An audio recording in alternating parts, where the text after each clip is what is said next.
Mulungu anatuma Yona kugalalika kunenevi, malomo galalika utenga, anatawira kutalisi. Mulungu anatuma Yona kugalalika kunenevi, malomo galalika utenga, anatawira kutalisi. Anaiwala maso ambuye, anaiwala zanja lambuye, nanena nditawire kumabiriko, kapena ndibisale basi panyanja, maso ake analiko mweko, zanja lake linaliko mweko, mphamvu ya Yesu ndiyo dabwitsa, inatulutsa basi panyanja. Anaiwala maso ambuye, anaiwala zanja lambuye, nanena nditawire kumabiriko, kapena ndibisale basi panyanja, maso ake analiko mweko, zanja lake linaliko mweko, mphamvu ya Yesu ndiyo dabwitsa, inatulutsa basi panyanja.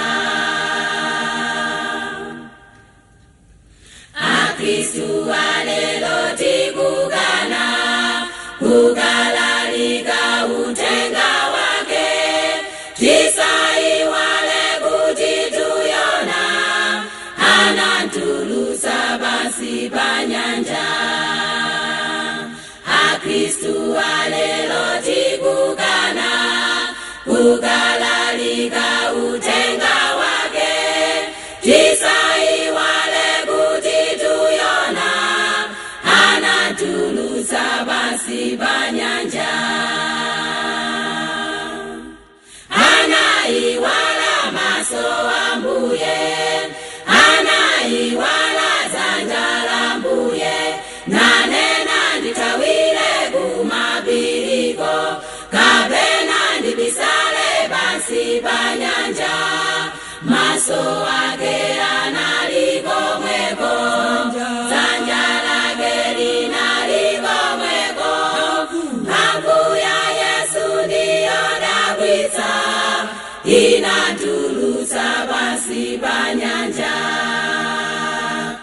Anaiwala maso ambuye, anaiwala zanja lambuye, nanena nditawire kumabiriko, kapena ndibisale basi panyanja, maso ake analiko mweko, zanja lake linaliko mweko, mphamvu ya Yesu ndiyo dabwitsa, inatulutsa basi panyanja. Anaiwala maso ambuye, anaiwala zanja lambuye, nanena nditawire kumabiriko, kapena ndibisale basi panyanja, maso ake analiko mweko, zanja lake linaliko mweko, mphamvu ya Yesu ndiyo dabwitsa, inatulutsa basi panyanja.